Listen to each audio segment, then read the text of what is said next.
وهو خير المعين وصلى الله على سيدنا محمد وآله الطاهرين.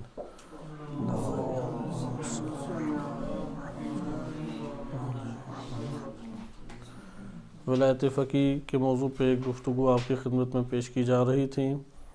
آیت اللہ جوادی عاملی حفظہ اللہ تعالیٰ کی کتاب ولایت فقی ولایت فقاہت و عدالت، اس کو ہم مطالعہ کر رہے تھے کہ اس کتاب میں 7 فصلیں ہیں. پہلی جو فصل ہے وہ بنیادی مقدمات سے مربوط ہے کہ اگر یہ مقدمات انسان کے لیے حل ہو جاتے ہیں تو وہ چار نہ چار عقلی تقاضوں کے تحت ایک ایسے نظام اور ایک ایسے حاکم کا تقاضا برپا کرے گا اپنے وجود میں کہ جو انسان کی خلقت کے عین مطابق ہو. آج کے دور میں جس طریقے سے ممالک در ممالک تقسیم ہیں، گزشتہ ادوار میں بھی اسی طریقے سے قومیں تقسیم ہوتی تھیں اور ہر قوم اپنے لیے ایک جداگانہ زندگی کا تقاضا رکھتی تھیں. دین اسلام نے آ کے نبی صلی اللہ علیہ وسلم جب تشریف لائے تو انہوں نے ایک اسلامی ریاست اور ایک اسلامی معاشرے اور ایک اسلامی امت کی بات کی. لہذا جزیرہ عرب کے اوپر کوئی حکومت قائم نہیں تھی. یہی وجہ ہے کہ اس وقت کی جو سپر پاور موجود تھی ایران اور روم، انہوں نے جزیرہ عرب کو تنہا چھوڑا ہوا تھا. اگر پورے جزیرہ عرب میں کسی جگہ پہ کچھ ترقیاتی چیزیں یا کچھ تمدن پایا جاتا تھا، یعنی تہذیب کے ساتھ کوئی ریاستی چیزیں پائی جاتی تھی، تو وہ یمن تھا. اس لیے یمن اگرچہ جزیرہ عرب میں سمندر کی طرف اختتامی ایک علاقہ بنتا ہے، لیکن اس کے باوجود روم اور ایران وہ پورے جزیرہ عرب کو ترک کر کے یمن کے ساتھ مربوط ہوتے تھے، اس سے تجارت کرنا، اس کی طرف توجہ ان کی رکھنا. اب اسی جزیرہ عرب میں بقیہ پورا کا پورا جزیرہ عرب یہ منتشر قبائل کی صورت میں زندگی بسر کیا کرتا تھا. ہر قبیلے کی اپنی ایک چار دیواری سی بنائی ہوتی تھی، ان کے اپنے قانون اور اصول ہوتے تھے اور وہ اس کے ہمراہ زندگی بسر کرتے تھے. حضرت صلی اللہ علیہ وسلم جب مکہ میں تشریف لائے تو انہوں نے اس جگہ پہ اس منتشر قبائلی نظام کے برخلاف ایک ریاست اور ایک معاشرے اور ایک امت یا ایک قوم اسلامی کا تصور پیش کیا.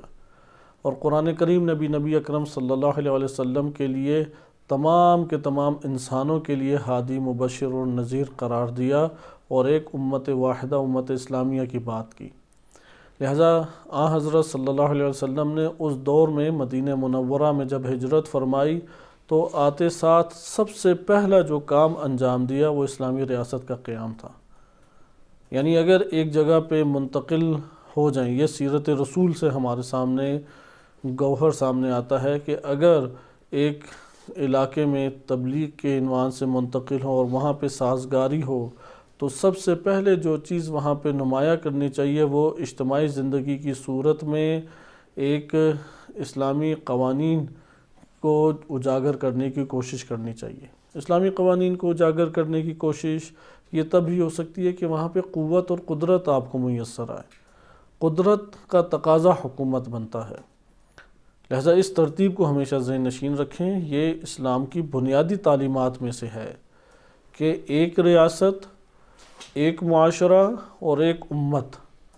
اور یہ شیعہ کے بنیادی اعتقادات میں سے بھی ہے کہ جو نبی صلی اللہ علیہ وسلم دین لے کے آئے اس کو پوری دنیا کے اوپر نافذ امام مہدی عجل اللہ تعالی فرجہ الشریف کریں گے، اور امام زمان علیہ السلام اسی وقت یہ عمل انجام دے پائیں گے کہ ان کے جو اتباع کرنے والے ہیں، پیروی کرنے والے ہیں، وہ یہ تفکر رکھتے ہوں. اگر ہر کوئی تفکر اپنے بارڈر ایریاز کا فقط رکھتا ہو اور جس کو بھی جتنے علاقے کی پر پابند کر کے ایک ملک کی حیثیت دے دی گئی ہو اور وہ اسی کے اندر مقید ہو تو پھر کس طریقے سے امام زمان علیہ السلام کے تحرک کی بات کرے گا. جیسے بحرین ایک چھوٹا سا شہر ہے، قم جتنا وہ شہر ہے اس کو ایک ملک کی حیثیت دے دی. کویت اس سے بھی چھوٹا ہے، اسے ایک ملک کی حیثیت دے دی اور وہ اپنی قومیت اور اپنی مملکت کو بنا کے بیٹھے رہے ہوں تو وہاں کا شیعہ کیسے امام مہدی علیہ السلام کی اتباع کا تقاضا کرے گا؟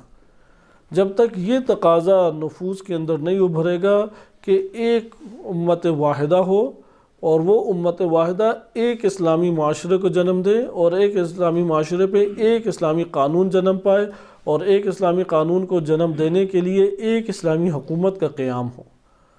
یہ امام زمان علیہ السلام اسے مہدویت سے تعبیر کرتے ہیں، جو ترتیب میں نے آپ کو بیان کی ہے، کیونکہ اصل ہمارا مقصد وہاں پہ اگر یہ اجتماعی حیثیت بشر کو حاصل نہ ہو تو اجتماعی کمال انسان کو حاصل نہیں ہو پائے گا۔ البتہ یہ نتائج ہیں، اختتام پہ یہ نتائج ملیں گے، اس لیے آیت اللہ جوادی عاملی حافظہ اللہ تعالی وہ ایک طبی ترتیب سے چلے ہیں کہ آپ کائنات کے عناصر پہ غور و فکر کریں۔ جو اللہ تعالیٰ نے یہ کائنات اور بشر بنایا ہے، آپ کائنات بالآخر بشر کا تعلق مادی اعتبار سے سب سے زیادہ اسی مادی کائنات سے ہے، اس کا جسم اسی سے متاثر ہوتا ہے، اس کی زندگی اسی پر موقوف ہے، جسمانی زندگی۔ اس کے اوپر آپ غور و فکر کریں تو بعض تقاضے آپ کے سامنے اپنی زندگی کے آئیں گے، جن میں سے پہلا تقاضا آزادی ہے۔ دین اسلام اس بات کا قائل ہے، کیونکہ ہم نے ابھی غربی نظریات کو نہیں یہاں پہ چھیڑنا اور پھر اس کے جوابات دینے، کیونکہ مقصود یہ نہیں ہے، مقصود تو اسلامی دنیا سے ایک موضوع پڑھنا ہے، اس لیے ہم ڈائریکٹ اسلامی موقف کو ہی فقط بیان کریں گے آپ کی خدمت میں، جیسا کہ کتاب میں ذکر کیا گیا ہے۔ دین اسلام انسان کی جسمانی اور روحانی ہر دو آزادی کا قائل ہے۔ دین اسلام دو طرح کی آزادی کا قائل ہے، یہ یک طرفہ آزادی نہیں۔ ایک آزادی جسمانی ہے اور ایک آزادی باطنی ہے، روحی باطنی یا معنوی آزادی ہے۔ ہر دو آزادی برپا ہوگی تو آزاد ہے، وَإِلَّا وہ بندہ آزاد نہیں ہے۔ یہ دو چیزوں میں آزاد ہونا انسان کے لیے ضروری ہے۔ اچھا، اب ہم آ جائیں اگلے مرحلے میں، کیونکہ یہ دو تو ہماری گفتگو گزر چکی ہے۔ باطنی آزادی انسان کو میسر کب آئے گی؟ باطنی آزادی انسان کو اس وقت میسر آئے گی جب وہ ہوائے نفس سے آزاد ہوگا۔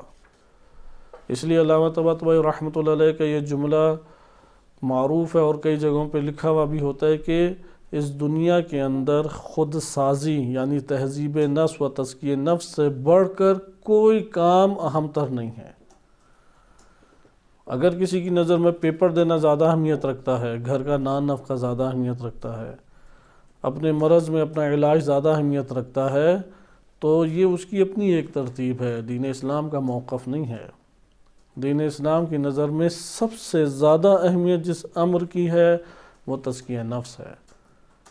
تزکیہ نفس سے زیادہ خود سازی سے بڑھ کر کوئی اہمیت جہان میں کوئی بھی عمل اہمیت کا حامل نہیں ہے۔ کیوں؟ کیونکہ تزکیہ نفس سے باطنی معنوی آزادی انسان کو حاصل ہوتی ہے۔ اگر تزکیہ نفس نہیں ہے تو قرآن کریم کے کلمات اور احادیث کے جو جملات ہیں وہ آ کے تو انسان کو باطنی آزادی فراہم نہیں کریں گے۔ جب تک وہ قرآنی تعلیمات پہ عمل نہیں کرے گا، جب تک وہ ائمہ اہل بیت علیہ السلام سے ملنے والی احادیث مبارکہ کو اپنا دستور عمل و دستور زندگی نہیں بنائے گا، کیسے وہ نجات پائے گا؟ یہ ہمارے لیے آج بہت واضحات میں سے ہے۔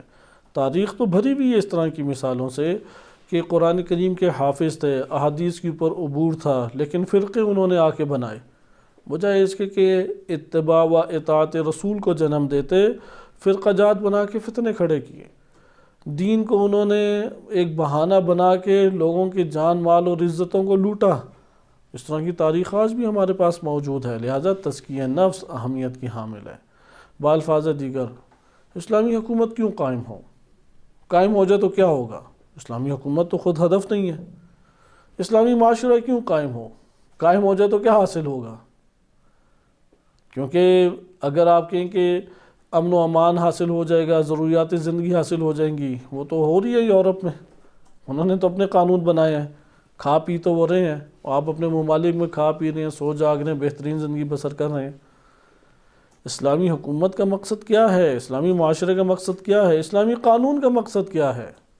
سب کا مقصد اجتماعی تزکیہ نفس ہے، اجتماعی طور پہ آزادی فراہم کی جائے۔ اگر ایک معاشرے کو آزادی باطنی اور معنوی آزادی حاصل نہیں ہوتی تو پھر تو اس کے سارے امور عبث اور لغو ثابت ہو جائے، کیونکہ انسانی زندگی جو اللہ نے اس زمین پر آباد کی ہے وہ اپنے کمال تک اور اپنے ہدف خلقت تک پہنچتی ہی تزکیہ نفس سے ہے، بدون تزکیہ نفس نہیں پہنچتی۔ بس ایک طرف ہمارے پاس، کیونکہ جسمانی آزادی کے مفہوم کو ہم سب بھی سمجھتے ہیں، باطنی مفہوم کو آپ غور کریں، باطنی مفہوم پہ، باطنی آزادی پہ۔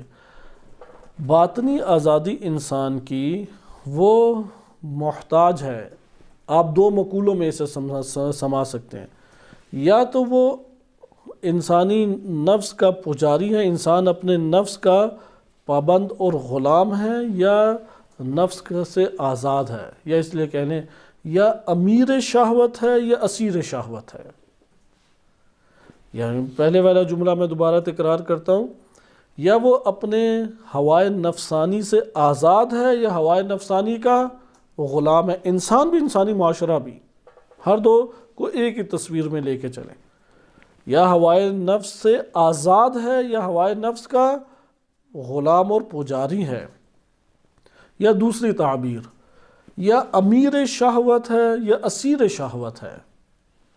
شہوت انسان کی فقط جنسی شہوت نہیں ہے، گھرانے کے اندر انسان کا اپنے خانوادے کے ساتھ رہنا ایک شہوانی اس کا تقاضا ہے، کھانے کی اشتہا ایک شہوانی تقاضا ہے، پینے کی اشتہا ایک شہوانی تقاضا ہے، منصب اور اقتدار کا حصول ایک شہوانی تقاضا ہے، محافل کا جمنا اور دوست احباب یا اپنے اقربا کی محافل میں رہنا شہوانی تقاضا ہے۔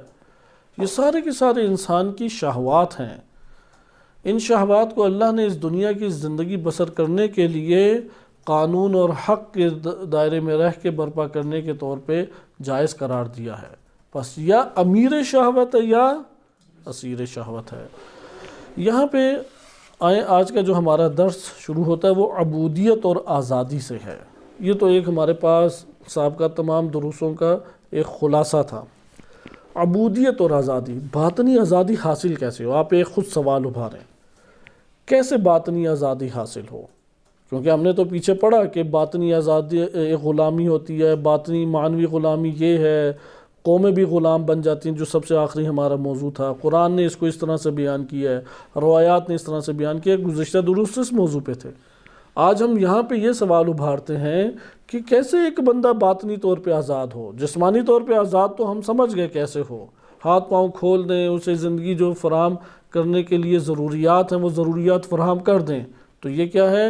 آزادی کی ایک تفسیر بن جاتی ہے اس کی جسمانی آزادی کی۔ معنوی آزادی، باطنی آزادی، وہ کیسے انسان کو میسر آئے؟ اس کے لیے اسلام نے جو نسخہ بیان کیا ہے، اسلام نے جو راہ حل بیان کیا ہے، وہ یہ ہے کہ اللہ کا عبد بن جائے، اسے باطنی آزادی حاصل ہو جائے گی، سب سے آزاد ہو جائے گا۔ اگر عبد خدا بن جائے، اللہ کا عبد بن جائے، نہ کہ اپنے نفس کا عبد بن جائے، معاشرے کا عبد بن جائے، اللہ کا عبد بن جائے، اسے سارے کے سارے یہ مراحل حاصل ہو جائیں گے۔ اس لیے عبادت ہے قرآن کریم کی نگاہ میں کہ جو انسان کو آزادی فراہم کرتی ہے، یعنی اللہ کا عبد بننے کے اوپر قرآن کریم تلقین کرتا ہے۔ اس مطلب کو انہوں نے دو دلیلوں سے ثابت کیا، پوری کتاب ہی بالعموم اسی طرح سے ہے، دو دلیلوں کے اوپر چلتی ہے پوری کتاب۔ ایک دلیل ہے قرآن کریم و روایات سے، اسے کہتے ہیں دلیل نقلی۔ اس لیے جب آپ اس کتاب کے بارے میں اپنی معلومات کو ترتیب دیں اپنے نفوس کے اندر، تو اسی ترتیب سے دیں۔ اول مفہوم، جو موضوع ہم نے اٹھایا ہے، نمبر دو نقلی دلیل، دلیل نقلی اس موضوع کے اوپر جو ہم نے مفہوم بیان کیے اس موقف پہ نقلی دلیل، نمبر تین عقلی دلیل۔ دوبارہ میں یہ ذکر کر دوں کیونکہ ان کی آیت اللہ جوادی عامری حافظہ اللہ تعالیٰ کی کتاب در حقیقت آپ دقت کریں تو وہ ہے ہی اسی طریقے سے، چند لائنوں میں پہلے اس موضوع کو بیان کرتے ہیں جو ہیڈنگ ادھر بنائی گئی ہے۔ ہیڈنگ حقیقت میں لی ہی اس سے گئی ہے جو لائنیں ہیں، صحیح، جو سطور ہیں اس سے ایک پورا مطلب جب کامل ہوتا ہے تو اس کو ہیڈنگ بنا دیتے ہیں۔ وہ جو ہیڈنگ ہے اس کو مفہوم انہوں نے بیان کیا۔ مثلا آزادی کسے کہتے ہیں، عبودیت اور آزادی سے کیا مراد ہے، تو انہوں نے آغاز میں ہی یہ بات لکھی کہ قرآن کریم جو ہے انسان کی عبادت کے بارے میں جب بیان کرتا ہے تو وہ بیان کرتا ہے کامل ترین اور برجستہ ترین وصف انسان کے لیے وہ کیا ہے کہ وہ ذات اقدس الہ کا بندہ ہے۔ یہ آغاز ہے۔ عبودیت اور آزادی کا مفہوم انہوں نے ذکر کر دیا۔ اس کے بعد ذکر انہوں نے کیا کیونکہ انسان اور تمام موجودات اللہ تعالیٰ کی مخلوق ہیں، اور ہر موجود مخلوقی وہ خالق اپنے خالق کا عبد ہوتی ہے۔ اب دلیل شروع ہو گئی۔ بس ہم نے دیکھا کہ پہلے اس عنوان کا مفہوم بیان کیا، مفہوم بیان کرنے کے بعد عقلی دلیل ہے یا نقلی دلیل ہے، ان دو دلیلوں سے باہر فی الحال نہیں آئیں گے، ان دو دلیلوں کے دائرے میں ہی ان کی گفتگو ہے۔ میں دوبارہ یہ تذکر آپ کی خدمت میں دے دوں کہ ہم ولایت فقیہ کا موضوع اس طریقے سے کیوں پڑھ رہے ہیں۔ آج اس کی حکمت انشاءاللہ تعالیٰ آپ کے لیے بڑی حد تک آشکار ہوگی، کیونکہ ہر کسی کے ذہن میں یہ ہوتا ہے ولایت فقیہ یا امام علی علیہ السلام کی بالفرض حکومت ہوتی، وہ تو جزیرہ عرب پہ حکومت تھی امیر المومنین کی، میں تو ہند میں رہتا ہوں، میں تو یورپ میں رہتا ہوں، میں تو افریقہ میں رہتا ہوں، میرا کیا اس حکومت سے تعلق؟ اس کا بارڈر امام علی علیہ السلام کی ریاست کا بارڈر میرے ساتھ تھوڑی لگ رہا ہے۔ وہاں پہ امیر المومنین علیہ السلام اگر حاکم ہیں تو ٹھیک ہے، ہمارے اوپر کون سی ان کی حکومت چل رہی ہے، ہمارے لیے کون سا حکم جاری کیا انہوں نے؟ یہ سارے کے سارے وسوسے ہیں انسانی نفس کے، وہمیات ہیں انسانی نفس کی، کیونکہ وہ اصل موضوع کو نہیں جانتا، وہ بشر کو نہیں جانتا، وہ انسان کو نہیں جانتا، وہ اسلامی موقف کو نہیں جانتا۔ اس لیے انہوں نے آغاز میں اس بات کو بیان کیا کہ پہلے بشر کو تو جانو کہ بشر کی کیا ضروریات ہیں، اس کے تقاضے بشر کے کیا ہیں، پھر اسلامی موقف تو جانو، پھر تم یہ والی بات نہیں کہو گے۔ تم کہو گے کہ میں اگر مریخ کے اوپر ہی کیوں نہ ہوں تب بھی میرا حاکم امیر المومنین امام علی علیہ السلام ہے، تب بھی میرا حاکم ان کے دستورات کے اوپر جو حاکم بنایا گیا وہی ہے، میں وہی نظام اور سسٹم اپنے کمال کے لیے چاہتا ہوں جو اللہ تعالیٰ نے امامت کے نام سے امت کو دیا ہے۔ وہی اگر اس سانچے نظام امامت میں نہ ڈھالا جائے معاشروں کو تو معاشرے کبھی بھی اپنے کمال کی طرف بشریت کی راہ کے اوپر نہیں چل سکیں گے۔ وہ یہ والے پھر جملات ادا کرے گا۔ لہٰذا خود بشر پہ آپ غور کریں، ہم نے اس لیے مقدمہ خود بشر کو پہلے قرار دیا، پہلے انسان کو قرار دیا، پھر آپ کہیں گے جہاں انسان ہے اس کے اندر اگر آپ انسانیت کو برپا کرنا چاہتے ہیں تو پھر آپ اس نظام کی بات کریں، پھر اس سسٹم کی بات کریں، وَإِلَّا وہ بشر نہیں رہے گا، وہ حیوانیت پہ اتر آئے گا، وہ درندہ بن جائے گا۔ وہ چاہے کلمہ پڑھ کے یہ کام کرے یا کلمہ پڑھے بغیر یہ کام کرے، ہر دو صورتوں میں چاہے وہ تشیع کا لیبل لگا کے آئے یا تسنن کا لیبل لگا کے آئے، جیسے رضا خان پہلوی وہ کیا تشیع کا لیبل لگا کے آیا اور صدام تسنن کا لیبل لگا کے آیا، دونوں نے یہ ایک جیسے کام کیے، کسی کے بھی مظالم ایک دوسرے کے اوپر فوقیت نہیں دے سکتے، اس قدر ان کے خطرناک مظالم ہیں۔ لہذا فرق نہیں پڑتا کہ جس راہ سے بھی آئے، اگر اس سسٹم کے اندر نہیں ڈھلتے، آپ پاکستان میں ہو، افغانستان میں ہو، ایران میں ہو، فرق نہیں پڑتا۔ بشر ہے تو یہ نظام چاہیے، آپ یہ بات کریں گے۔ جیسے کہ آپ ابھی اس موضوع کو آپ دیکھیں، عبودیت اور آزادی۔ عبودیت اور آزادی سے کیا مراد ہے؟ آزاد ہونا چاہتے ہو تم تو پھر بندے خدا بن جاؤ، اللہ سبحانہ وتعالیٰ کے عبد بن جاؤ، غلام بن جاؤ۔ عقلی دلیل کیا ہے؟ عقلی دلیل یہ ہے کہ تسلیم کرتے ہو کہ تمہیں کسی نے بنایا یا نہیں بنایا؟ کہتے ہیں ہاں تسلیم کرتے ہیں۔ توحید کے درس میں ہمارے یہی مباحث چل رہے ہیں کہ ابن ابی العوجہ جو کہ ایتھیسٹ تھا، ملحد تھا، اللہ کو نہیں مانتا تھا، امام صادق علیہ السلام سے مناظرے اس کے بعد سوال جواب ہے، آپ مناظرے نام دے دیں، ویسے تو وہ اس نے باعزت طریقے سے سوال جواب کیے، اور ایک ہیبت اور جلالت امام علیہ السلام کی اس کے اوپر طاری ہو جایا کرتی تھی جب وہ سوال کرتا تھا۔ تو امام نے اس سے پوچھا انت مصنوع ام غیر مصنوع، تجھ کو خلق کیا گیا ہے یا خلق نہیں کیا گیا؟ سوچا، فوراً کہا کہ اگر میں نے کہہ دیا کہ خلق کیا گیا ہوں تو ماننا پڑے گا خالق ہے کوئی، اور کہہ دیا کہ خلق نہیں کیا گیا تو بس یہی صحیح درست صورت بنتی ہے۔ کہا کہ انا غیر مصنوع، مجھے تو نہیں خلق کیا گیا۔ کہا کہ پھر اس کا مطلب تم خود ہی اپنے خالق ہو۔ تو کہا وصف لی، مجھے ذرا اوصاف بیان کرو کہ ایک صنعت جب ایک خلقت کو خلق کیا جاتا ہے، مثلا تمہیں خلق کرنا پڑ جائے تو تم کیسے خلق ہوگے؟ تم کس طرح سے اپنے آپ کو خلق کرو گے؟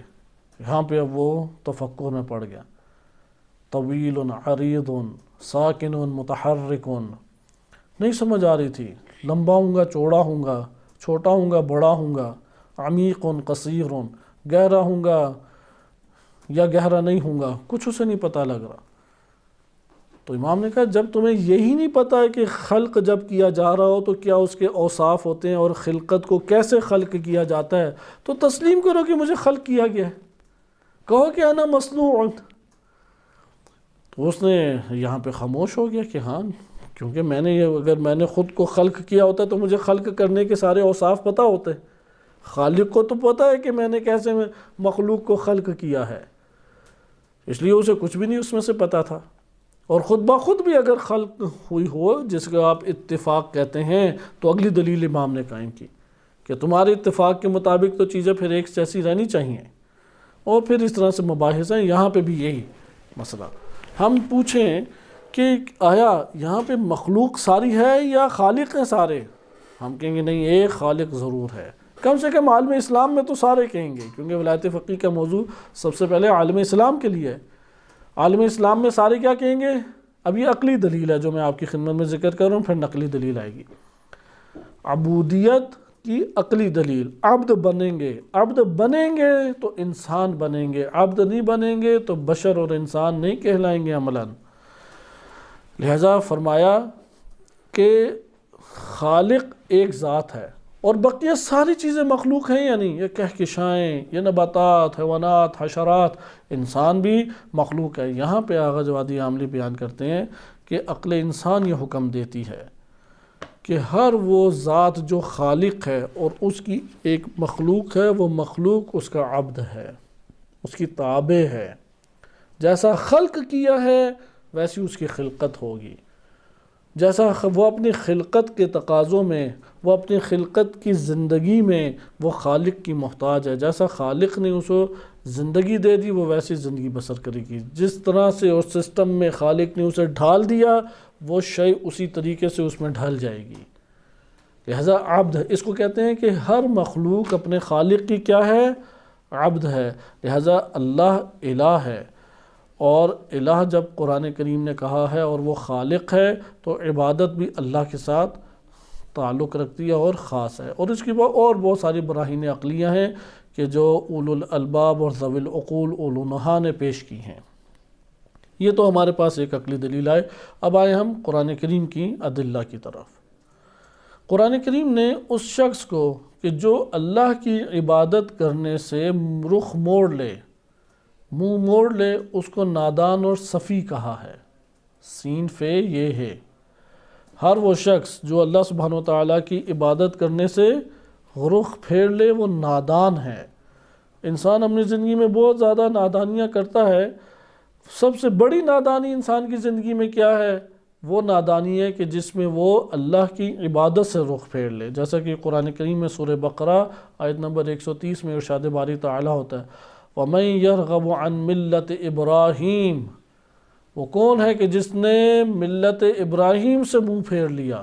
وہ کون ہے کہ جس نے ملت ابراہیم سے رخ پھیر لیا؟ إِلَّا مَن صَفِحَ نَفْسَهُ، سوائے اس شخص کے کہ جس نے خود سے نادانی اور حماقت کی ہے۔ اس لیے اللہ کی عبادت سے اگر رخ پھیر لے، یہ کوئی عقل مندی نہیں ہے، یہ زیرکی نہیں ہے، یعنی ہوائے نفس کا شکار ہو جانا زیرکی نہیں ہے، اللہ کی عبادت کو انجام دینا یہ زیرکی ہے، یہ ہوشیاری ہے۔ اس لیے روایات میں یہ جملات آئے ہیں، دنیا کی جو تیزیاں ہیں یا وہ الفاظ دیگر، کہ جو کچھ بھی دنیا میں ہے، جو کچھ بھی دنیا میں اللہ تعالیٰ نے رکھا ہے، انسان کا دنیا کو حاصل کرنے میں آخرت کا نقصان ہے۔ جو کچھ دنیا میں اللہ نے رکھا ہے، دنیا کو حاصل کرنے میں آخرت کا نقصان ہے، اور آخرت کو حاصل کرنے میں دنیا کا نقصان ہے، یہ دونوں نہیں باہم چل سکتی ہیں۔ آپ کھانا کھائیں یا روزے رکھیں، آپ نیند پوری کریں یا فجر کے ٹائم اٹھ کھڑے ہوں، آپ دوپہر کی تھکاوٹ میں جا کے آرام کر کے کھانا کھا کے سو جائیں یا ظہر عصر کے نوافل اور ظہر عصر کے واجبات ادا کریں، آپ کے پاس مال آئے اسے جمع کریں یا خمس اور زکوٰۃ اور صدقات دے کے اس کو خرچ کریں، نان نفقہ کے حقوق پورے کریں اپنے خانوادے میں۔ لہذا دونوں چیزیں برابر نہیں چل سکتی۔ اس لیے اگر کوئی یہ کہے کہ میری خوشحال بہترین زندگی بھی بسر ہو، میں خوب سوؤں، خوب کھاؤں، خوب پھروں اور مقامات بھی میرے بالا ہوں، یہ تو نہیں کام چل سکتا، مگر یہ کہ اسے اپنی دنیا کو ضرر دینا پڑے گا، نقصان دینا پڑے گا۔ اس لیے یہاں پہ اللہ تعالیٰ نے یہ نہیں فرمایا کہ جس نے اپنی دنیا کو ضرر دیا وہ ہاں احمق ہے، نادان ہے۔ جم ہو سکتی ہے، جم وہاں پہ قانون الہی کے تحت، اس کے علاوہ کوئی جم ہمارے پاس موجود نہیں ہے۔ دنیا اور آخرت کہاں جم ہو سکتی ہے؟ ایک جگہ، فقط ایک جگہ ہے۔ آپ خود غور کر کے دیکھ لیں، یہ چیزیں نصیحت اور انسان کی شواہد کے طور پہ، تائید کے طور پہ، وَإِلَّا عقل انسانی اس بات کو جان لیتی، اس دنیا میں جو فنا اور اس دنیا کے اندر جو موت کا ایک ہنگامہ برپا ہے، پوری دنیا میں ہنگامہ برپا ہے، سورج نکلتا ہے ڈوب جاتا ہے، ستارے نکلتے ہیں ڈوب جاتے ہیں، انسان کو صحت ملتی ہے بیماری میں تبدیل ہو جاتی ہے، زندگی ملتی ہے موت میں چلی جاتی ہے، سرسبز درخت ہوتا ہے پھر خزاں آ کے اسے گرا دیتی ہے، پانی بہتا ہے خشک ہو جاتا ہے، موت کا ایک سما برپا ہے کائنات میں۔ وہ ادھر سے سمجھ جاتا ہے کہ نہیں، بقا اور فنا یہاں پہ جم نہیں ہو سکتے، آخرت اور دنیا جم نہیں ہو سکتی سوائے ایک مقام کے، اور وہ مقام شریعت ہے، وہ مقام عبودیت ہے۔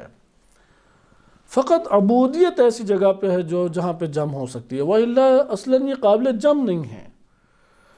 اس لیے یہاں پہ آپ اس جملے پہ غور کریں، إِلَّا مَنْ صَفِحَ نَفْسَهُ، یہ مہم ہے۔ جس نے بھی ملت ابراہیم کیا تھی؟ یعنی اللہ تعالیٰ کی جو شریعت اور شریعت کے تقاضوں کے تحت جو ریاست برپا کی ابراہیم علیہ السلام نے، ملت ابراہیم سے جس نے بھی منہ پھیرا وہ احمق انسان ہے، اپنے آپ کو خود حماقت میں ڈالا۔ لہٰذا جس شخص نے اللہ کی عبادت کو ترک کیا اس نے حماقت کی۔ ہم اس کو آسان لفظوں میں اور کہہ سکتے ہیں، اپنی ذاتی زندگی کے اعتبار سے جو آپ مشاہدہ کر سکتے ہیں۔ نماز مغرب ہم نے پڑھی، نماز مغرب کے بعد اب اللہ تعالیٰ نے صحت بھی دی ہے، سلامتی بھی ہے، کوئی ایسی تھکاوٹ کے آثار بھی نہیں ہے۔ نماز مغرب کے نفل پڑھیں یا بیٹھ کے موبائل کو اوپر نیچے کروں؟ جس نے موبائل کو اوپر نیچے کیا اس نے حماقت کی، وہ احمق کہلائے گا۔ اگرچہ گناہ نہیں ہے لیکن احمق ہے، اگرچہ گناہ نہیں ہے لیکن نادان ہے، احمق ہے وہ۔ جس نے نوافل کے لیے کھڑا ہو گیا عقل مند ہے۔ آپ روایات اہل بیت علیہ السلام پڑھیں، پنجگانہ نمازوں کے نوافل کے لیے واجب کا کلمہ بھی استعمال ہوا ہے، اس قدر تاکید ہے۔ نماز شب افضل ہے یا پنجگانہ نمازوں کے نوافل؟ دونوں میں سے کون سا افضل ہے؟ پنجگانہ نمازوں کے نوافل۔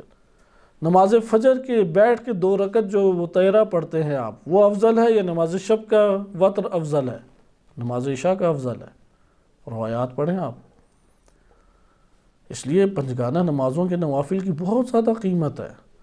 فجر کے نوافل کے بارے میں اس قدر بیان آیا ہے کہ تم فجر کا وقت داخل ہونے سے پہلے پڑھ لو، آدھی رات کو پڑھ لو، نہیں وقت ملا فجر کی نماز پڑھنے کے بعد پڑھ لو۔ لہذا آپ نے ملاحظہ کیا کہ عقل مندی عبادت میں ہے، عقل مندی اطاعت میں ہے، عقل مندی انقیاد میں، اللہ کے سامنے جھک جانے میں، کیونکہ آزادی ہے۔ اسی نقلی دلیل کے ذیل میں ایک اور عقلی دلیل بیان کرتے ہیں، ہر مخلوق ضروری ہے کہ اپنے خالق کی مطیع ہو۔ کیوں؟ کیونکہ خالق علت ہے، مخلوق معلول ہے، اور ہر معلول اپنی علت کا پیرو ہے، اس کا محتاج ہے، اس کی اتباع کرتا ہے۔ جہاں جہاں آگ ہے وہاں وہاں حرارت ہے، کیونکہ حرارت کی علت آگ ہے۔ لہذا جہاں جہاں خالق ہے اسے خالق کے علاوہ کوئی اور کام نہیں کرنا چاہیے۔ کوئی سوچے گا کہ خالق کے ہمراہ ہیں تو آخر کیوں خالق سے رخ پھر جاتا ہے؟ خالق نے جب اس دنیا میں ہمیں بھیجا تو ہم سے یہ سوال نہیں کیا کہ اختیار کی قوت جو تمہیں میں دے رہا ہوں لوگے یا نہیں لوگے، یہ ہم سے سوال پوچھا؟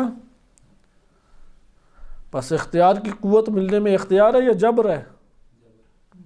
اختیار کی قوت ملنے میں جبر ہے۔ اس لیے امتحان میں اللہ نے اس دنیا میں ڈالا ہے تو خالق سے ہم رخ پھیر لیتے ہیں، حقیقت میں تو نہیں پھیرا جاتا۔ ہر طرف فسم وجہ اللہ، کہ تم جہاں پہ بھی نگاہ اٹھاؤ تو اللہ ہے، لیکن انسان خود کو دھوکہ دیتا ہے۔ انہوں نے اپنے آپ کو یخادعون انفسہم، اپنے وجود کو خود دھوکہ دیا، اسی لیے احمق کہا کہ تم خود کوئی نقصان پہنچا رہے ہو. تمہارا یہ وقت ضائع کرنے سے، تمہارا بیکار بیٹھے رہنے سے کسی کو کیا حاصل ہوگا؟ کچھ بھی نہیں. مطلب تم نہ پڑھو، بیٹھے رہو، کسی کو نقصان ہے؟ نہیں، کسی کو نہیں نقصان. لیکن تمہیں خود کتنا نقصان ہے وہ تمہاری سوچ سے بھی بالاتر ہے، سوچ سے بھی بالاتر ہے جو نقصان ہے. لہذا عبادت میں اب یہاں پہ دوسری دلیل کیا ہے عقلی، کہ عقل جو ہے وہ یہ حکم لگاتی ہے کہ خالق کا مطیع ہو مخلوق. کیوں؟ کیونکہ خالق علت ہے، مخلوق کیا ہے؟ معلول. اور کمال معلول کا یہ ہے کہ وہ علت کے ہمراہ رہے، جہاں پر بھی ہے اس کا ہر موجود کا اس وقت تک تکوینی کمال حاصل نہیں ہوتا جب تک وہ علت کے ہمراہ حرکت نہ کرے. اس کا وہ حرکت میں کس کا پیرو ہے؟ علت کا پیرو. آپ کائنات کے نظام کے اوپر یہ فلسفی دلیل ہے. فلسفہ چونکہ مخلوقات کے اوپر دقت کر کے علت معلول کے ایک نظام کے تحت چلتا ہے، اور فلاسفہ نے عقل کو بروئے کار لاتے ہوئے عقلی قواعد کو ایجاد کیا ہے.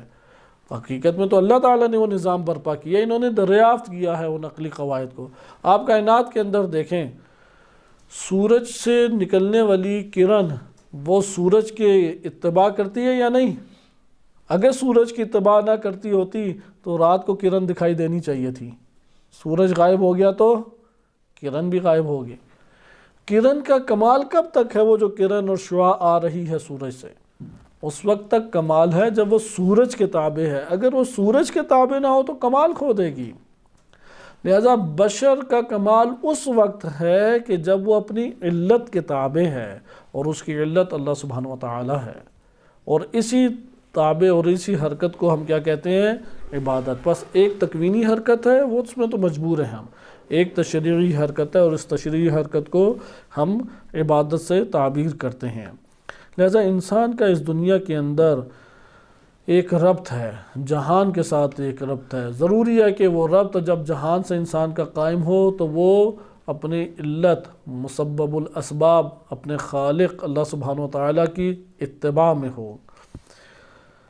اس کے بعد اگلی دلیل وہ بیان کرتے ہیں، انسان کی حیثیت جو ہے عبد کی ہے، تو اللہ کی حیثیت انسان کے مقابلے میں مولا کی ہے. اب یہ انسان کی اجتماعی زندگی سے دلیل آ گئی. یہ بھی عقلی دلیل ہے، یہ بھی عقلی دلیل ہے کہ مولا اور آقا کا جہاں ربط ہے وہاں پہ عبد اس وقت کہلائے گا جب وہ مولا کے تابع ہوگا، وَإِلَّا وہ عبد مطیع نہیں ہے. وہ کیا ہوگا؟ ایک نافرمان عبد ہوگا، ایک فراری عبد ہوگا. فراری عبد، نافرمان عبد، وہ مستحق عقاب اور عذاب، مستحق سرزنش ہوتا ہے. لہذا علم اصول فقہ میں اس حوالے سے عمیق بحث کی جاتی ہے. حق مولویت کے اعتبار سے عقلی پیمانے کے اوپر بحث کی جاتی ہے، اور اس کے مقدمات شرع سے بھی لائے جاتے ہیں. اس لیے کمال انسانیت کس میں ہے؟ بس آپ نے دیکھا کمال انسانیت ہے عقل مندی میں. وہ صفی ہے کہ جو اللہ تعالیٰ کی عبادت سے رخ پھیر لے، احمق ہے وہ انسان. نمبر 2، ہر مخلوق اپنے خالق کی پیرو ہے. جیسا خالق نے اس کو زندگی اور نظام دیا ہے اسی میں ڈھلے گی تو مخلوق کمال حاصل کر سکے گی، ورنہ نقصان کرے گی. نمبر 3، ہر معلول اپنی علت کی حرکت کی محتاج ہے.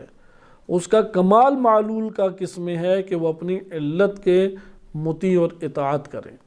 نمبر 4، کہ ہر مولا اور عبد کے تعلق میں عبد وہ کہلاتا ہے جو اپنے مولا کا مطیع ہو، وَإِلَّا وہ نافرمان عبد ہوتا ہے اور مستحق عذاب کہلائے گا.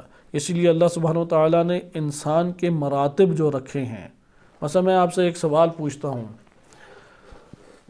مرتبہ بشر میں سب سے یعنی انسانی خلقت میں سب سے اوپر مرتبہ بشر کا ہے.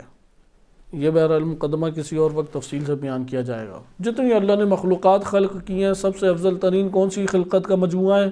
بشر. بشر کے پھر مراتب ہیں. ایک مرتبہ اس کا حیوانی ہے. مرتبہ حیوانی بالا تر ہے یا مرتبہ انسانی؟ مرتبہ انسانی میں پھر مراتب ہیں. مرتبہ عقلی بالا تر ہے یا مرتبہ یقین؟ کون سا مرتبہ بالا تر ہے؟ یقین کا، کیونکہ عقل کے نتیجے میں یقین ملنا ہے، زہد ہے، تقوی ہے۔ مرتبہ یقین اس میں بالاتر نبوت ہے یا مرتبہ یقین؟ نبوت بالا ترین ایک مقام ہے، وہ نبوت جو اختصاصی ہے، کیونکہ عرفاء نبوت کو دو حصوں میں تقسیم کرتے ہیں، عمومی اور خصوصی۔ ایک وہ نبوت ہے جو اللہ تعالیٰ نے وحی کے ذریعے سے ارتباط قائم ہوا عبد کے ساتھ، ایک کو وہ اپنی ایک اصطلاح کے ضمن میں بیان کرتے ہیں، لیکن ہم شریعت والی نبوت کی بات کر رہے ہیں، عرفاء کی اصطلاح کی نہیں۔ نبوت شریعت کے اعتبار سے نبوت بالا ترین مقام ہے، رسالت اس سے بالا ترین مقام، ولایت اس سے بالا ترین مقام۔ ولایت اوپر ہے یا عبد؟ کون سا مقام بالا تر ہے؟ سب سے بالا ترین مقام جو ہے وہ اللہ کا عبد ہے، اس اللہ کا عبد، یہ سب سے بالا ترین مقام ہے۔ اسی لیے اسی کی گواہی تشہد میں دیتے ہیں، اشہد ان لا الہ الا اللہ وحدہ لا شریک لہ واشہد ان محمدا عبدہ۔ ہو یہاں پہ اسم الہی کے طور پہ ہے، جیسے کہ آیت اللہ حسن زادہ عاملی رحمۃ اللہ علیہ نے ذکر کیا، اس اللہ کا جو اس کے ساتھ خاص ہے عبد۔ اس دوسرا ہمارے پاس قرآنی دلیل بالکل ہے، معراج سے اوپر کوئی مقام تھا جو نبی صلی اللہ علیہ وسلم کو ملا؟ قاب قوسین او ادنا، قاب قوسین او ادنا، 2 کمان بلکہ اس سے بھی کم، کیا وہ ایک منزل ہے؟ تو اس کے لیے کیا قرآن نے ذکر کیا؟ آپ قرآن کریم کی تعبیر دیکھیں، سورہ اسراء آیت نمبر 1، سبحان الذی اسری بعبدہ، اپنے عبد کو اللہ اوپر لے گیا، کیونکہ وہ کسی اور کا ہے ہی نہیں عبد، وہ تو فقط اللہ کے ساتھ خاص ہے، وہ آزاد ہے بقیہ سب سے، بقیہ کسی کی بھی غلامی کا پھندا اس کی گردن کے اوپر نہیں پڑتا، وہ عبد ہے، اللہ کا عبد ہے۔ اس لیے عبودیت کی معراج کے اوپر نبی صلی اللہ علیہ وسلم عبد کی معراج کے اوپر فائز ہوئے۔ یہ عبودیت ہے جو کمال دیتی ہے، وَإِلَّا بشر کو کمال کہاں ملنا ہے؟ وہ تو مرتبہ حیوانی کے اوپر ہے، نجس قطرے سے اس کی خلقت ہے کا آغاز ہے، کہاں پہ پڑا ہوا انسان؟ یہ تو اللہ کی عبادت نے اسے اٹھا دیا، اس کی گردن جو اونچی ہے وہ اللہ کی بارگاہ میں جب جھک جاتی ہے تو اس سے بلند مقام کوئی نہیں ہے۔ پوری نماز میں سب سے زیادہ بلند مقام کون سا ہے؟ رکوع یا سجود؟ تو یہ عبد کہاں پہ ہے؟ عبد کہاں لے کے جاتا ہے انسان کو؟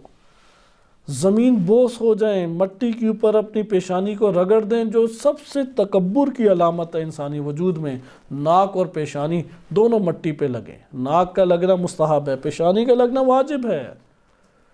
پیشانی زمین کے اوپر لگاتے ہیں۔ جب آپ بعض جگہوں پہ دیکھیں جو ظلم و ستم استعمار کرتے ہیں تو وہ پاؤں سر کے اوپر رکھ کے اس کے پاؤں زمین کے اوپر رکھتے ہیں اور ایک اکڑ اور تکبر کا احساس کرتے ہیں کہ یہ دیکھو ہم نے اس کو کس طریقے سے ذلیل و خوار کر دیا۔ لہذا انسان کے چہرے کے اوپر ایک قطرہ پانی کا پڑ جائے یا تھوک پڑ جائے، کتنی ذلت کا احساس ہوتا ہے۔ بازو پہ احساس ہوگا، بدن پہ ہوگا احساس۔ انسان کے بازو پہ کسی نے تھپڑ مار دیا اور ایک دفعہ منہ پہ تھپڑ مارا، برابر ہے احساس؟ احساس برابر نہیں ہے۔ لہذا اللہ کے سامنے اپنے وجود کا سب سے عالی مقام وہ خاک کے اوپر رکھ دیں، اس سے جو معراج انسان کو حاصل ہوتی ہے اس سے اوپر کوئی مقام نہیں ہے۔ اس کے اوپر بہت گفتگو ہے، امام خوئینی رحمۃ اللہ علیہ کی کتاب آداب نماز اس حوالے سے بہترین کتب میں سے ہے۔ اچھا، اس کے بعد قرآن کریم نے جب اب عطا شروع ہوئی، یہ تو مقام تھا عروج کا، معراج ہوئی تو اب عطائے خداوندی شروع ہوئی، تو سورہ کہف آیت نمبر 1، الحمدللہ الذی انزل علی عبدہ الکتاب، اس اللہ کے ساتھ تمام کے تمام حمد مختص ہے کہ جس نے اپنے عبد کے اوپر کتاب کو نازل کیا، اپنے ولی کے اوپر نازل کیا، اپنے رسول اپنے نبی نے ادھر کیا ہے عبد کے اوپر نازل کیا۔ یا سورہ نجم آیت نمبر 10، فَأَوْحَى إِلَىٰ عَبْدِهِ مَا أَوْحَى، ہمیں کیا پتا کہ اللہ نے کیا وحی کے سمندر بہائے ہیں، وہ تو لامحدود ذات ہے، اور کیا اس نے عطا کیا ہے، تو وہ تعبیر آئی فَأَوْحَى إِلَىٰ عَبْدِهِ، اس نے اپنے عبد کو جب وحی کی ما اوحا، تو جو اس نے وحی کرنا چاہی وہ کی ہے۔ ہم جیسے ایک بیگانوں کو کیا اس کی خبر ہو کہ کیا اللہ تعالیٰ نے ذخیرے عنایت فرمائے ہیں۔ لہٰذا یہ ہے کہ مقام عبد میں کمال ہے۔ اس سے آپ کو یہ پتہ لگا ان آیات سے کہ بشر ہے، اگر وہ عبد نہیں ہے تو پھر تو پتھر اور حیوانات کی منزلت کے اوپر ہے، کوئی اس کی قیمت ہی نہیں ہے۔ یہ ہمارے پاس تشریح آتی ہے کہ جو ہمارے سامنے آئے صفات آتی ہیں قرآن کریم کے ذیل میں۔ آگے ملاحظہ کریں کہ جناب خضر علیہ السلام ان کا جو سفر ہے، اللہ تعالیٰ نے انہیں علم لدنی سے نوازا اور انہوں نے باطنی حکم ولائی کے اوپر فیصلے کیے۔ بڑی عجیب داستانیں ہیں یہ جو قرآن کی واقعہ ہے موسیٰ علیہ السلام اور جناب خضر علیہ السلام۔ افضل کون تھا دونوں میں؟ دونوں میں افضل کون تھا؟ حضرت موسیٰ علیہ السلام اولو العزم ہے۔ جناب خضر علیہ السلام کے ساتھ سفر کیا، اس کے اوپر کیا خوبصورت کتنے ہی پہلوؤں سے سبق آموز معرفت کے دقیق نکات وہ علماء کرام نے بیان کیے ہیں۔ ان میں سے یہ حکم ولائی، لیکن وہاں پہ قرآن کی تعبیر دیکھیں، سورہ کہف آیت نمبر 65 فوجدہ، ان دونوں نے دیکھا عبدن من عبادنا، ہمارے بندوں میں سے ایک عبد دیکھا۔ کس سے تعارف کرایا؟ عبد سے تعارف کرایا۔ لہذا یہ مقام اگر کوئی راہ خضر کے اوپر چلے تو وہ مقرب ترین انسان اللہ تعالیٰ کے بارگاہ میں ہو سکتا ہے۔ اور دلیل عبودیت کیا ہے، دلیل بندگی کیا ہے؟ بندے سے پوچھا جائے کہ تم کون ہو، وہ کہ عبد ہوں۔ تمہارا مولا کون ہے؟ کہے کہ اللہ میرا مولا ہے۔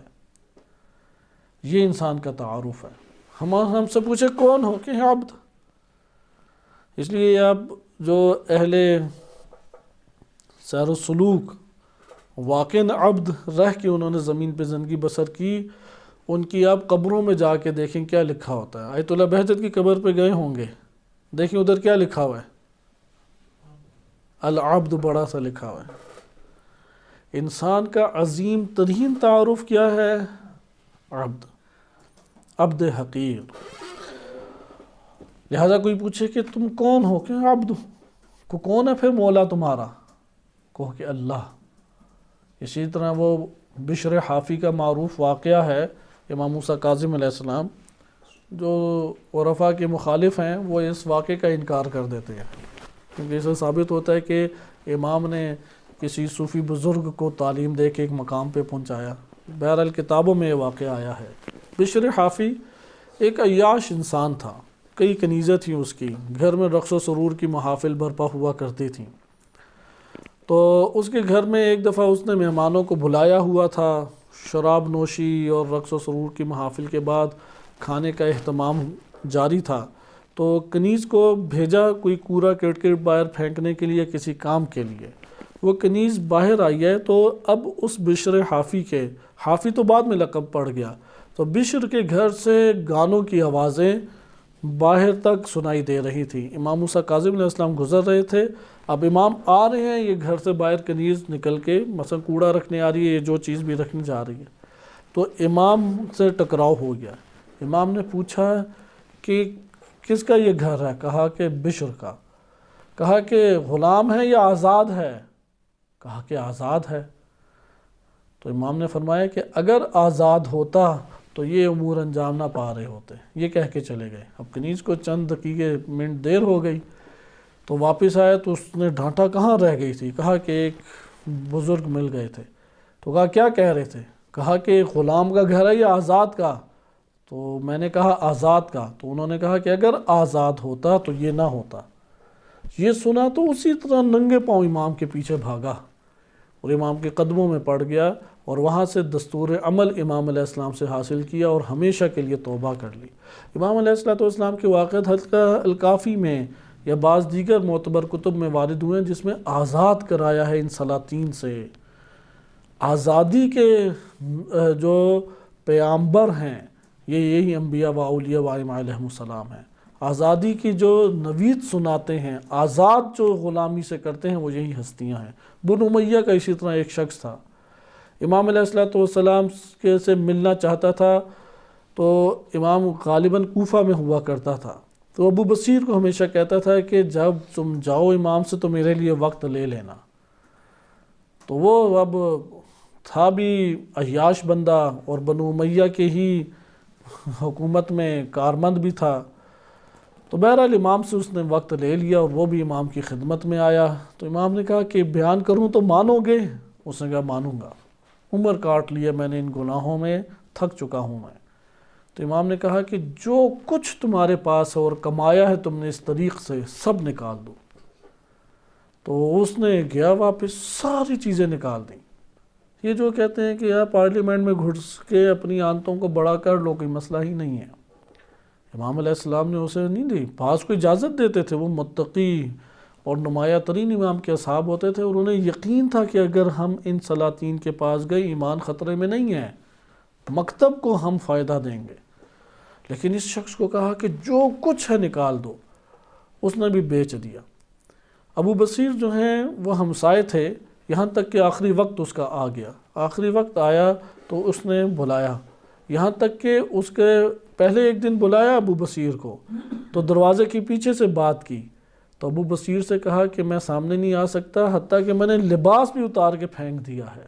تو ابو بصیر کہتے ہیں کہ ہم نے اس کے لیے کھانے پینے اور لباس کا کچھ اہتمام کیا ادھر ادھر سے جم کر کے، اتنا اس نے امام کی بات پہ عمل کیا، چند دنوں میں مریض ہو گیا۔ مریض ہوا تو آخری وقت آ گیا، آخری وقت آیا تو ابو بصیر صاحب پاس پہنچے اس کے، اور ابو بصیر کو کہا کہ اچانک دیکھا تو بے ہوش ہو گیا، ہوش میں آیا تو سکرات کے قریب قریب تھا، سکرات موت، جب موت نکالنے کا ایک وقت آتا ہے۔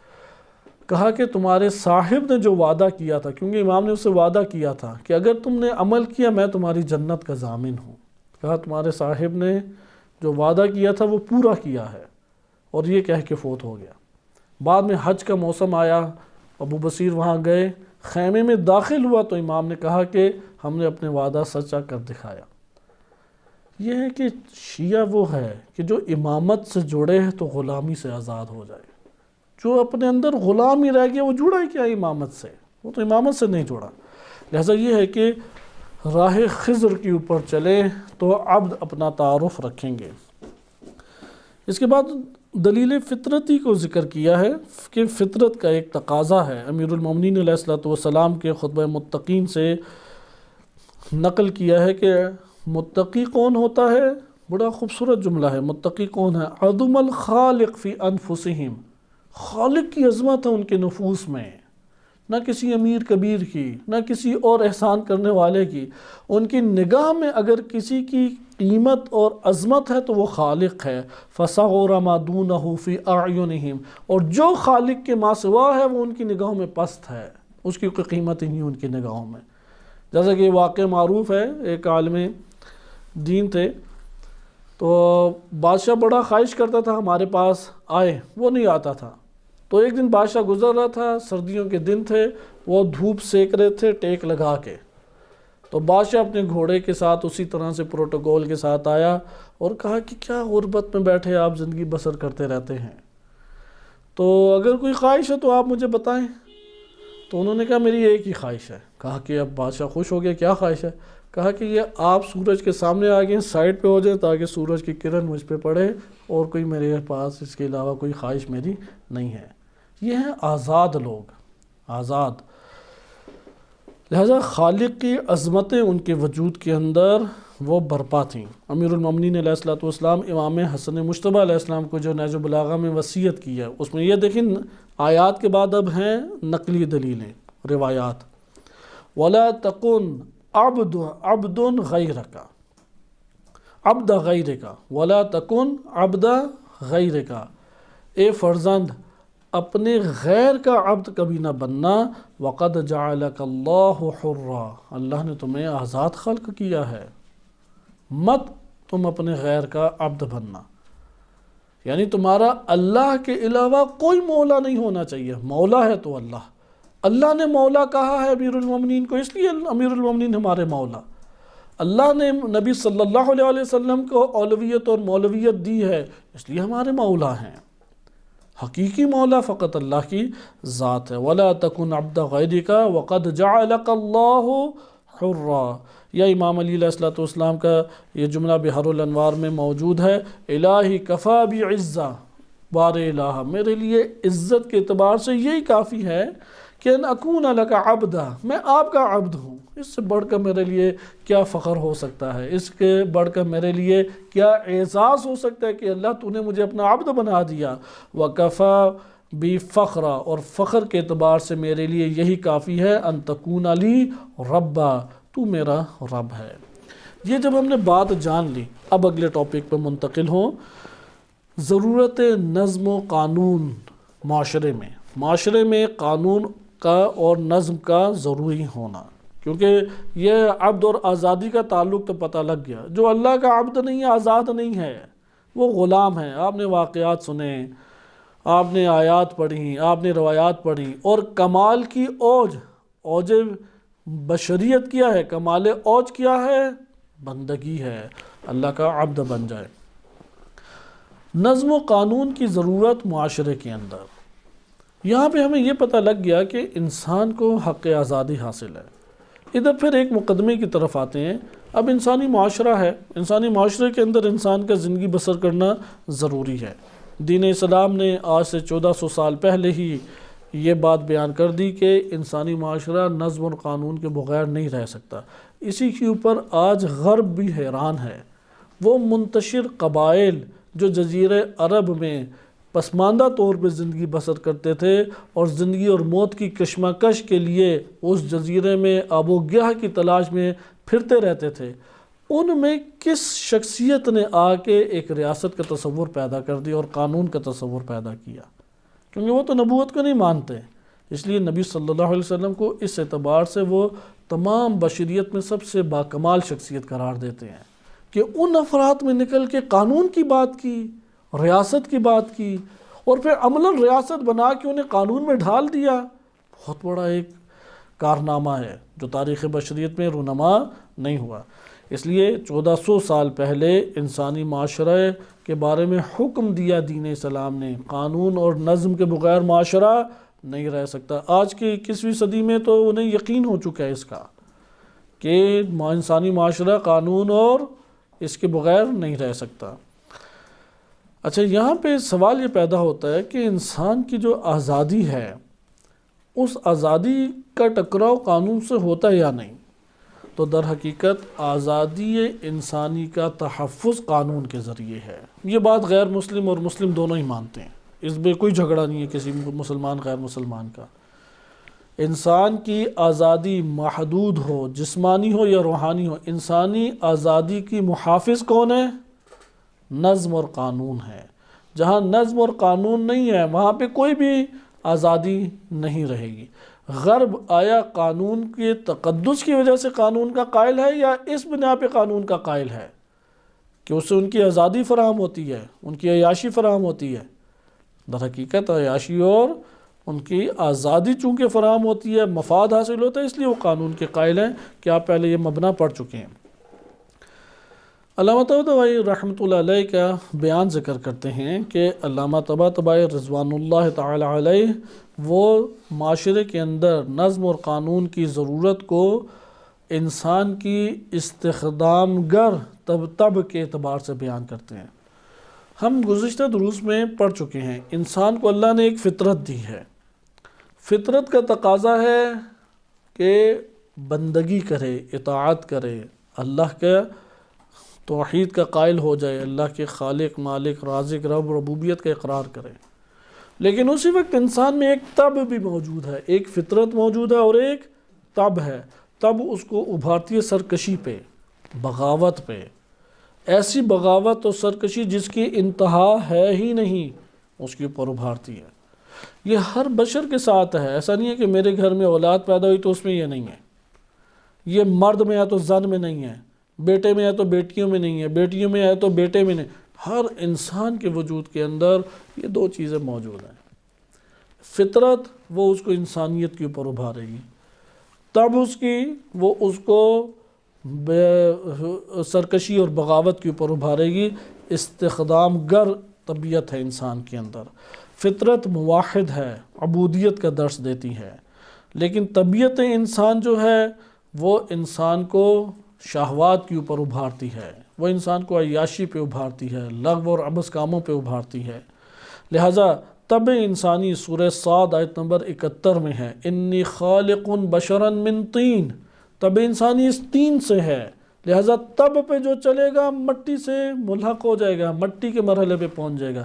انی خالق بشرا من طین، جب طین سے بشر کے اجزاء اٹھائے گئے، مٹی سے بشر کے اجزاء کو اٹھا کے اللہ نے خلق کیا، تو یہ تب انسان کو زمین بوس کرنے والی ہے، لیکن انسان کی ضرورت ہے۔ اور دوسرا انسان کے پاس ہے، اس سے اگلی آیت سورہ صاد آیت نمبر 72 میں، وَنَفَخْتُ فِيهِ مِن رُوحِي، اپنی روح میں سے میں نے اس میں پھونک دیا۔ یہ انسان کو بالا ترین مقام پہ لے جائے گی۔ بس ایک مرحلہ ہے مٹی اور نطفہ، اور ایک اس کا مقام ہے مقام علم و روح اور بالا ترین مقام۔ یا اس کو شہید ثانی رحمۃ اللہ علیہ نے اس طرح بھی ذکر کیا ہے کہ سورہ علق کی جو ابتدائی آیات ہیں، اقرأ بسم ربک الذی خلق، خلق الانسان من علق، خلق الانسان من علق، لوتھڑے سے انسان کو پیدا کیا ہے۔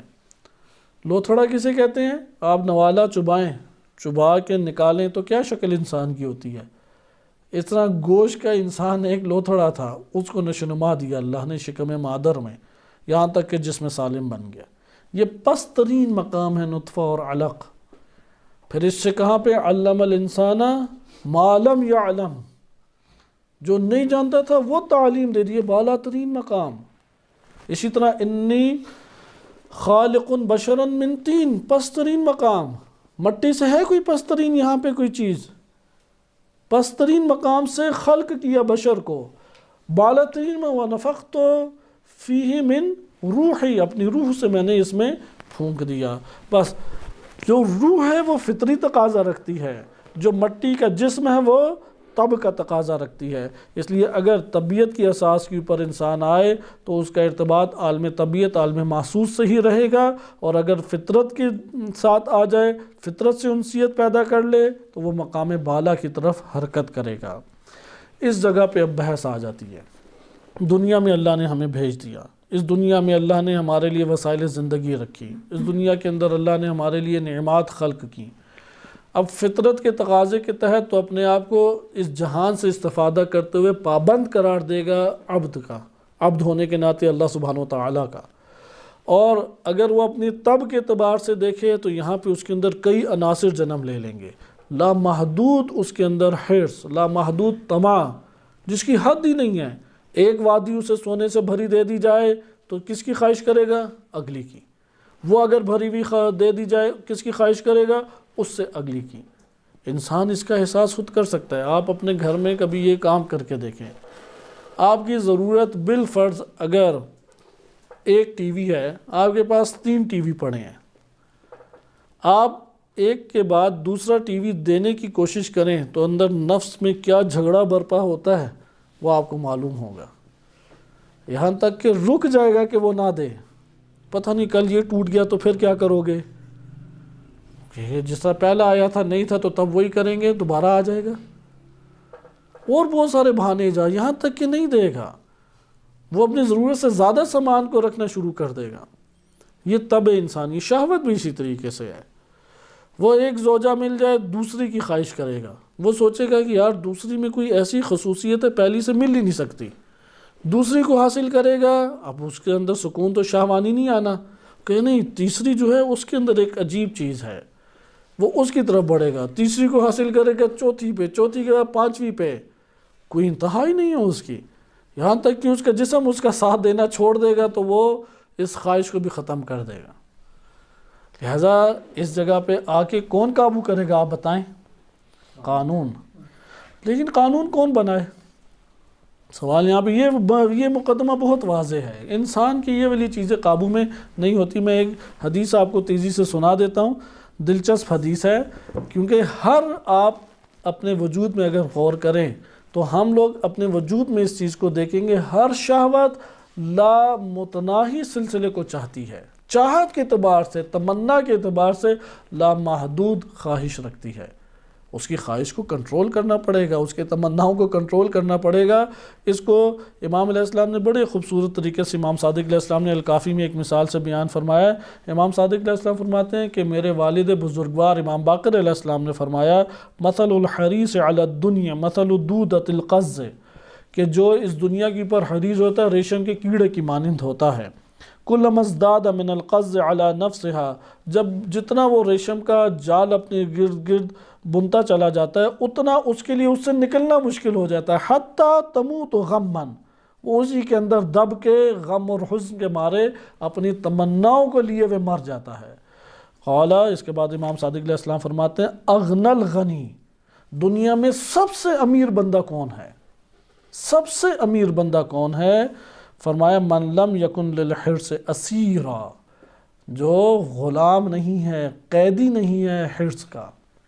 یہ جملہ ہمارے موضوع سے متعلق ہے۔ آزاد بندہ کون ہے؟ آزاد ہی امیر ہے، غلام امیر ہو سکتا ہے، امیر نہیں ہے۔ اغنى الغنی ہے، دنیا میں سب سے امیر بندہ کون ہے؟ من لم یکن للحرص اسیرا، جو حرص کا غلام نہیں ہے، حریص نہیں ہے، جمع نہیں کرنا چاہتا ساری چیزیں، ہر چیز کو اپنے پاس نہیں لے لینا چاہتا۔ صحیح، لم یکن للحرص اسیرا، آزاد ہے، حرص سے آزاد ہے بالفاظ دیگر۔ من لم یکن للحریص اسیرا، اس کے آپ نقیض اٹھائیں وہ کیا بنے گی؟ تلازم ہے نقیض میں۔ اگر وہ بندہ کہ جو اسیر نہیں ہے، اس کا یہ مطلب ہے کہ جو اسیر ہے وہ اتنا ہی غلام ہے۔ غنی کون ہے؟ کہ جو حریص کا غلام نہیں ہے۔ حریص کا غلام نہیں ہے، اس کا نقیض کیا ہے؟ جو حریص کا غلام ہے، پھر وہ سب سے زیادہ غلام ہوگا، کیونکہ غنی کا نقیض کون ہے؟ غلام۔ سب سے غنی کون ہے؟ جو حرص کا، لالچ کا اسیر نہ ہو، جمع پہ جمع۔ بچوں میں یہ عادت ہوتی ہے، کیونکہ انسان جب اس دنیا میں وجود میں آتا ہے 3-4 عناصر تقوی اور 3-4 عناصر فجور وہ اس کے اندر ایک قسم کے ایکٹیو ہوتے ہیں۔ مثلا بڑی جلدی راضی ہو جانے والا ہوتا ہے بچہ عموماً، صحیح ہے، یہ ایک اس کی اچھی عادات میں سے ہے۔ اسی طرح بچے کو دیکھیں، حاسدانہ مادہ بڑا ہوتا ہے، اسے دیا تو مجھے کیوں نہیں دیا، پہلا تقاضا یہ کریں گے، اسے تو اتنے دے دیے مجھے نہیں دیے، مگر رفتہ رفتہ اپنے وجود سے حسد کو بھگا دے۔ دوسری بیماری حرص، لالچ اس میں بہت ہوتا ہے، خود جمع کر لینا چاہتا ہے۔ نمبر 3 ملکیت کا مادہ بڑا ہوتا ہے، میں اس کا مالک ہوں، اس کو آپ دے دیں یہ تمہاری چیز ہے، کوئی اس کو ہاتھ لگائے تو اس کے تیور دیکھیں کیسے بدل جاتے ہیں۔ آپ حیران ہوں گے کہ یار تمہاری تو شریعت کے اعتبار سے بھی تم ولی نہیں ہو، اور رہنے والی بھی تمہارے پاس نہیں ہے، تمہاری حماقت ہی اس کی سب سے بڑی دشمن ہے، تمہاری حماقت ہی اس قیمتی چیز کو تمہارے پاس رہنے نہیں دے گی، لیکن ملکیت کا جذبہ اس میں دیکھیں۔ اسی لیے قرآن کریم نے انسان کی جب خلقت کو بیان کیا تو آدم علیہ السلام اور ابلیس کا واقعہ رکھا۔ وہ کس وجہ سے رکھا؟ وہ یہی 3-4 خصوصیت، تکبر، وہ گردن ہی نہیں اس کی جھکتی۔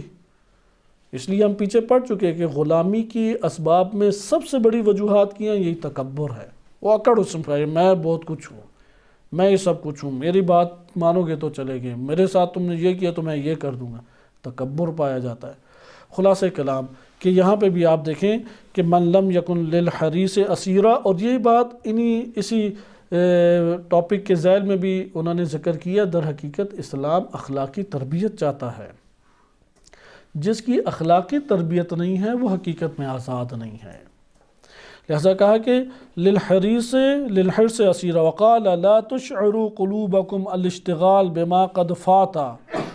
امام فرماتے ہیں اپنے دلوں کو مت اس شے سے مشغول ہونے دو جو تم سے کھو چکا ہے، جو فنا ہو گیا، مٹ گیا، کیوں اس کے دل کے اندر غم پالا ہوا ہے تم نے، کیوں سے اپنا تم نے تعلق جوڑا ہوا ہے۔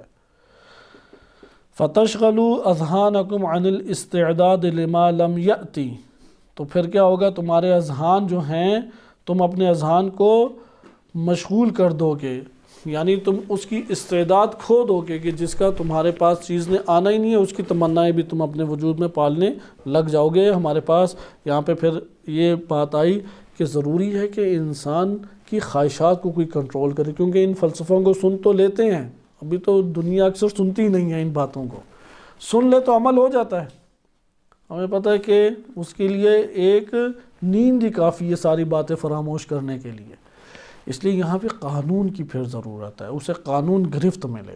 اس لیے آپ یہاں پہ تب بس علامہ طباطبائی رحمۃ اللہ علیہ کے نظریے کے مطابق قانون کے ایجاد کی اصل وجہ کیا ہے؟ نفخت فیہ من روحی یا انی خالق بشرا من طین، تین ہے، طبع طغیان گر ہے، طبع فتنہ گر ہے، طبع سرکش ہے، جو اس کے اندر طبیعت سرکش طبیعت پائی جاتی ہے، اس کے اندر کا درندہ اس کے قابو میں نہیں آتا، وہ تجاوز کرتا ہے۔ یہ گھرانوں میں بھی ہے، یہ ہر انسان کے وجود میں بھی ہے۔ آپ اپنے وجود اور اپنے گھرانے سے اصلاح کی کوشش کریں، پھر معاشرے میں قدم رکھ لیں گے۔ اس تقاضے کو آپ دبا نہیں سکتے، اس لیے آپ کو بالآخر ایک قانون کی حیثیت اپنے گھر میں اور اپنے وجود میں دینے پڑتی ہے کہ بھائی اس سے آگے میں نہیں بڑھ سکتا، اس سے آگے میں نہیں جھک سکتا، اس کو میں نہیں توڑ سکتا، یہ قرار دینا ہوگا۔ اور اسی نے پھر آگے ان ربکم الاعلیٰ کا نعرہ لگایا۔ فرعون کی طبیعت طغیان گر تھی جس نے یہ نعرہ لگایا، اس لیے انسان محتاج ہے کہ وہ قانون کے دائرے میں رہے۔ بس ہم کوئی بھی فلسفے کے قائل ہو جائیں، انسان مدنی طب ہے، مجبوری کی وجہ سے اجتماعی زندگی بسر کرنا چاہتا ہے، یا آپ یہ کہہ لیں کہ نہیں انسان اضطراب ہے، ہلوعہ ہے، کہ خلق الانسان ہلوعہ، ہلوع کہتے ہیں اضطرار، مضطرب ہے، اضطراب کی وجہ سے، اضطرار کی وجہ سے قانون کا محتاج ہوا، بالآخر قانون کا محتاج ہے۔ غرب اور اسلام دونوں قائل ہیں محتاج ہے۔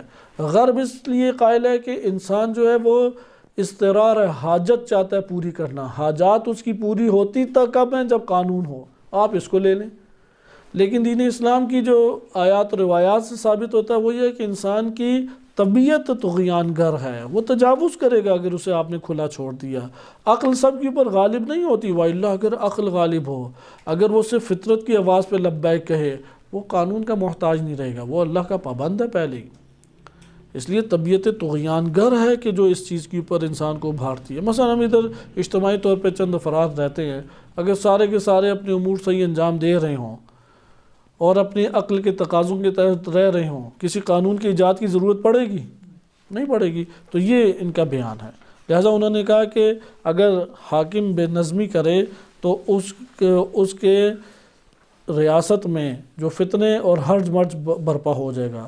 لہٰذا قرآن نے ذکر بھی کیا بل کذبوا بالحق، سورہ قاف آیت نمبر 5 میں، بل کذبوا بالحق لما جاءہم فہم فی امر مریج، جب حق کے ساتھ رسول آئے تو انہوں نے اس رسول کی تکذیب کی اور ایک ہر مرج کے امور میں کا شکار ہو گئے، فتنوں کا شکار، یعنی وہ فتنہ پھیلتا چلا گیا معاشرے میں اور فتنے نے پورے معاشرے کو برباد کر دیا۔ بس نظم بدون قانون ممکن نہیں ہے، قانون ہونا چاہیے، لیکن کون سا قانون؟ یہ ہمارا اگلا ٹاپک بنتا ہے کہ قانون الہی یا قانون بشری۔ اس ٹاپک میں ہم نے دیکھا کہ نظم اور قانون کا محتاج ہے، محتاج ہونے کی علت کیا ہے؟ طبیعت طغیان گر، مٹی سے انسان کے جسم کی خلقت کا ہونا اور اس کا اسی کی خواہش کرنا۔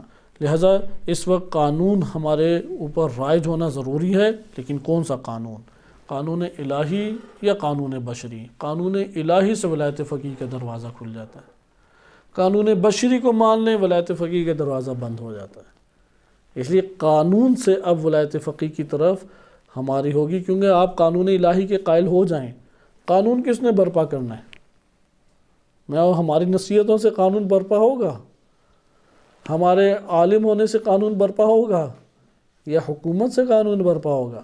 حکومت میں اگر حاکم بے نظم ہو، اگر حاکم ہی فاسد ہو تو پھر کہاں سے وہ حاکم آ کے، جیسے بھی آپ دیکھیں صدر روحانی صاحب آیا تو اس نے ایران کا کیا حال کیا، کہ اگلے آنے والے 10-12 سالوں میں بھی ایران کے مسائل اقتصادی طور پہ اپنے ہاتھوں میں کھڑے، ان کے اپنے پیروں پہ وہ کھڑے نہیں ہوتے، اتنے وہ خراب کر کے گیا۔ ایک حاکم تھا، اس کے اندر فساد برپا تھا تو معاشرے کو فاسد کیا۔ یہاں سے ولایت فقیہ کا دروازہ، تقوی، عدالت، عصمت، یہ سارے کے سارے ہمارے پاس موضوعات کھلیں گے۔ صلی اللہ علیہ سیدنا محمد وآلہ الطاہرین۔